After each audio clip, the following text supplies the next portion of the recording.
beliau nengok gitu kan teman-teman. Nah hari ini bakal calon presiden dari Partai Nasdem, Anies Baswedan, bertemu dengan para tokoh Jawa Barat dalam diskusi yang digelar HD Sutisno Institute di Jalan Soekarno-Hatta, Bandung, Sabtu, tanggal 21 Januari tahun 2023, malam. Agung Suryamal, pendiri HD Sutisno Institute, mengapresiasi kedatangan Anies Baswedan yang telah meluangkan waktunya bertemu para tokoh Jawa Barat. Apalagi Anies pun siap menampung aspirasi masyarakat Jawa Barat. Dalam acara yang dipandu Iwan Gunawan, Ketua Japnas Jabar tersebut, Anies Baswedan pun mendapat pusaka dari para tokoh Jabar berupa pedang yang melambangkan perjuangan dan ikat pusaka yang melambangkan kesabaran. Di rencangan saatos dipasangkan lajeng difoto bersama.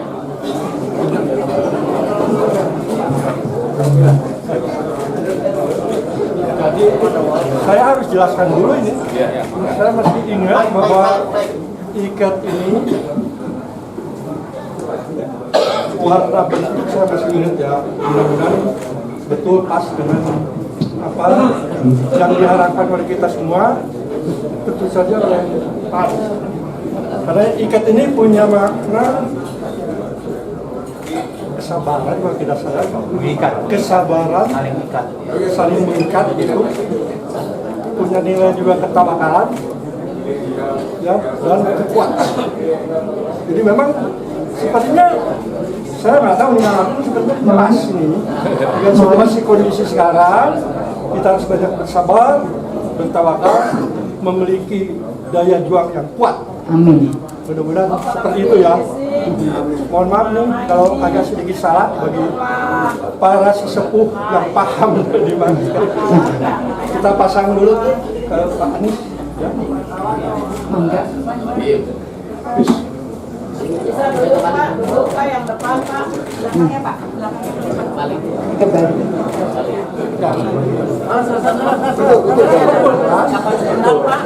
Betul Pak. Ya Pak, dan Pak tamu di belakang Pak. Kalau wartawan di bawah. Alhamdulillah.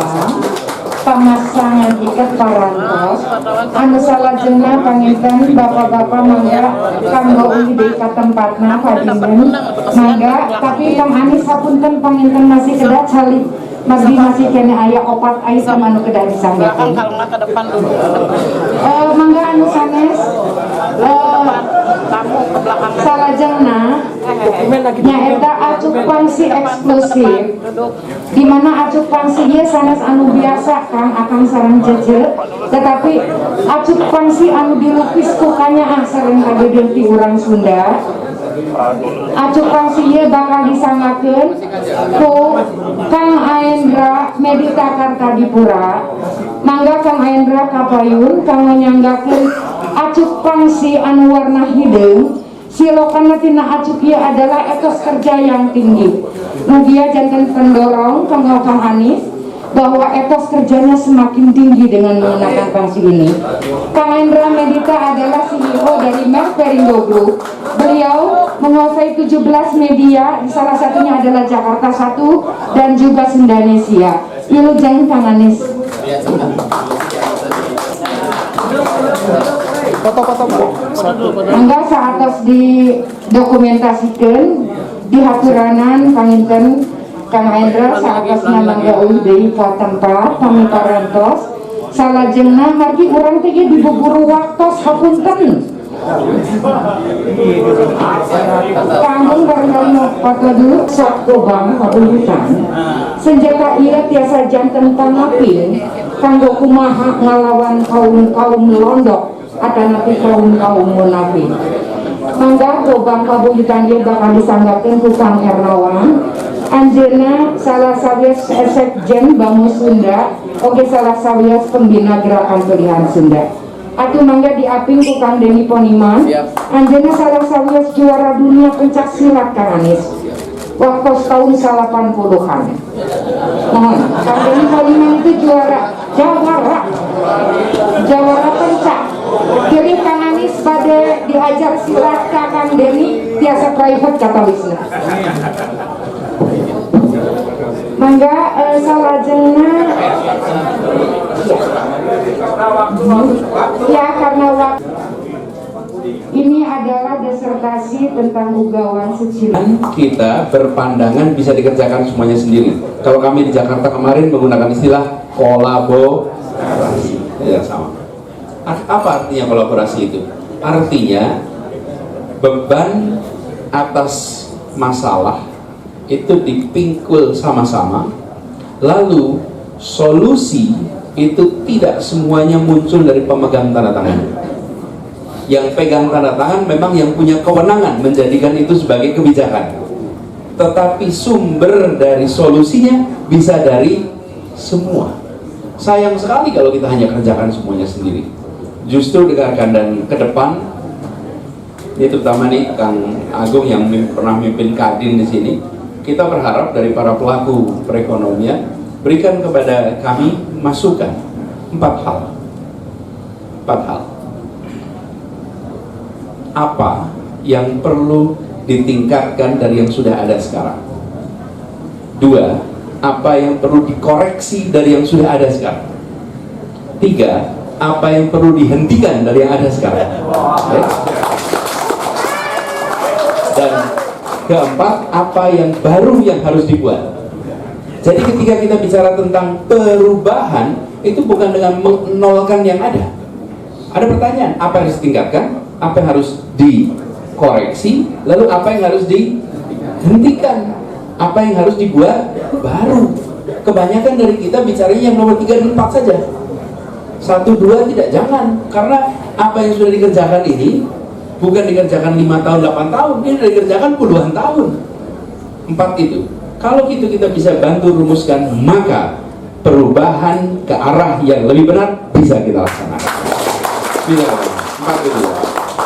Jadi tidak menghilangkan yang sudah dibuat, tapi juga tidak sungkan untuk melakukan yang nomor 3 dan nomor 4. Nomor 3 jelas apa yang harus dihentikan. Apa yang harus dihentikan? Karena kalau tidak ada yang ketiga, repot kita. Nah ini Bapak sekalian, kami harap dari siapa? Dari mereka yang senyatanya berada di dalam pasar ini. Tadi saya ketemu Bu Naning nih, Organda, apa dengan transportasinya. Ibu bisa jelasin kenapa yang kecil nggak bisa jadi gede di situ?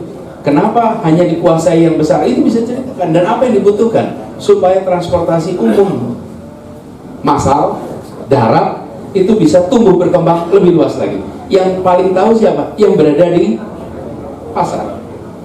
Nah itulah sebabnya saya merasa bersyukur malam hari ini bisa jumpa. Paling nggak kami bisa menyampaikan, dan mudah-mudahan ini insya Allah bukan jadi pertemuan terakhir. Ya. Kenapa? Karena pertemuan pembukanya aja saya dapat bekal banyak sekali nih. Bekal banyak sekali, bekal yang benar banyak nih. 1, ini ikat nih, udah kasih pesan supaya sabar, insya Allah.